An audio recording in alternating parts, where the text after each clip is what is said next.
नमस्कार। अथ माघ मास कथा नवम अध्याय आरंभ। विष्णुदूत ने आगे कहा, हे मित्र विकुंडल, अतिथि सेवा के समान ही अक्षय पुण्यदायक दूसरा कार्य है अन्न का दान। शास्त्रों में अन्न दान को प्राण दान के समान माना गया है।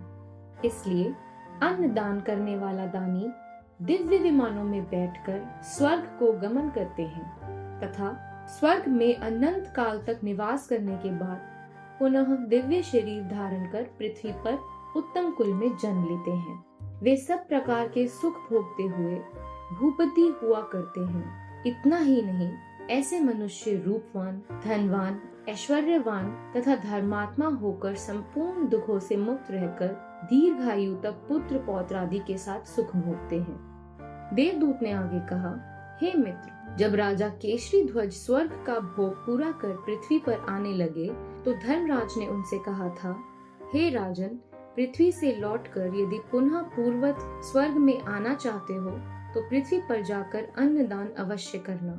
हे मित्र, ये वचन मैंने स्वयं धर्मराज के मुख से सुने हैं।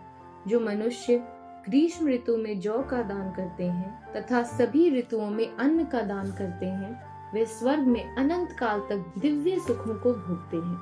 पहले किए गए पापों से मुक्ति का उपाय बतलाते हुए देवदूत ने कहा, हे वैश्यराज, जो मनुष्य अपने मनसा वाचा कर्मणा यानी मन से, वचन से और कर्मों से किए गए समस्त पापों का शास्त्रोक्त विधि से प्रायश्चित करते हैं, उन्हें भी देवताओं की कृपा से उत्तम लोकों की प्राप्ति होती है। इसी प्रकार गायत्री मंत्र तथा वेद मंत्रों का जप करने वाले और धार्मिक कथाओं का श्रवण करने वाले भी उत्तम सद्गति को प्राप्त होते हैं।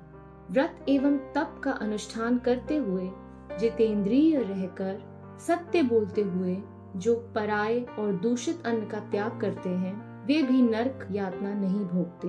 पाप की कमाई से दूर रहकर धर्म आधारित जीविका पर निर्भर रहते हुए जो व्यक्ति सदाचारी जीवन व्यतीत करते हैं, उन्हें तो स्वर्ग प्राप्ति निश्चित ही है। जो मनुष्य किसी के अन्न और धन का उपभोग करता है, वह उसके पापों का भी भागीदार बनता है। इसलिए सदैव ही दान करते रहना चाहिए और पर आश्रित कभी नहीं रहना चाहिए। विष्णुदूत का यह उपदेश सुनकर विकुंडल ने पूछा, हे मित्र, इनके अतिरिक्त अन्य वे कौन से कर्म हैं जिनके करने से मनुष्य यम पाश से मुक्त हो जाते हैं, तथा वे कर्म कौन से हैं जिनको करने से प्राणी को नरक प्राप्त होता है। विष्णुदूत ने कहा, हे मित्र, जो मन, वचन, कर्म तथा चिंतन से किसी भी समय या अवस्था में दूसरों को किसी भी प्रकार का कष्ट नहीं देते, वे नरक में नहीं जाते। हिंसा करने वाले मनुष्यों का तो जप, तप, दान, यज्ञ, वेद पाठ तथा धार्मिक अनुष्ठान करके भी उद्धार नहीं होता है।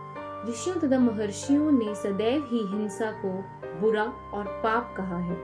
जो मनुष्य छोटे छोटे जीवों की अपने समान ही रक्षा करते हैं, उन्हें प्रेत योनि की दुर्गति, अंगारों से भरे कठिन मार्ग तथा नाना प्रकार के भयानक यम यातनाओं को भी नहीं देखना पड़ता है। अहिंसा को सर्वश्रेष्ठ धर्म बतलाते हुए भगवान के दूत ने कहा, जो मनुष्य भोजन का स्वाद और शरीर हित प्रेरित होकर जलचर, थलचर तथा नभचर जीवों की हिंसा करते हैं, उन्हें घोर दुर्गति प्राप्त होती है। नरक में उन्हें अपने ही मांस का भक्षण करना पड़ता है और आगामी जन्मों में अंगहीन तथा रोगी होकर दुख भोगना पड़ता है। हिंसा करने वाला दोनों ही लोकों में घोर दुखों को प्राप्त करता है। इसके विपरीत अहिंसा का पालन करने वाले को सर्वत्र सुख और अभय प्राप्त होता है और वह दुख रहित तथा भय रहित रहता है। जैसे सभी नदियों, नालों तथा झीलों का जल अपनी यात्रा पूरी कर समुद्र में समाहित होते हैं, उसी प्रकार संसार के सभी धर्म अहिंसा से प्रारंभ होकर अहिंसा में ही समाहित होते हैं। अतएव ऐसे मनुष्यों को जो दोनों लोकों में सुख चाहते हैं, उन्हें हिंसा तथा अन्य पापों से अपनी रक्षा करनी चाहिए। इति श्री पद्म पुराणे माघ महात्म्ये नवम अध्याय संपूर्ण। श्री विष्णु